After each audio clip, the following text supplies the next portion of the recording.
மதத்தின் பெயரால் மதத்திற்கு ஒரு இடைஞ்சல் செய்ய வேண்டும், அவர்கள் கழுத்தை நெரிக்க வேண்டும் என்பதால் மத உரிமையை, மொழி உரிமையை, கல்வி உரிமையை பறிப்பதற்காக ஒன்றிய பாஜக அரசு பல முயற்சிகளை செய்து கொண்டிருக்கின்றது.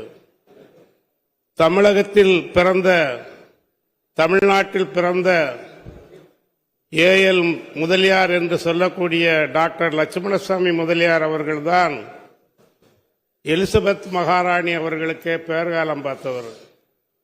அந்த அளவுக்கு திறமையானவர்கள் பிறந்த இந்த தமிழ்நாட்டை கபளீகரம் செய்ய வேண்டும் நினைக்கின்ற ஒன்றிய அரசின் ஆசை ஒருபோதும் நிறைவேறாது என்று கூறிக்கொண்டு, நம்முடைய மாண்புமிகு முதலமைச்சர் அவர்கள் கொண்டு வந்த தீர்மானத்தை மீண்டும் ஆதரித்து அமர்கிறேன்.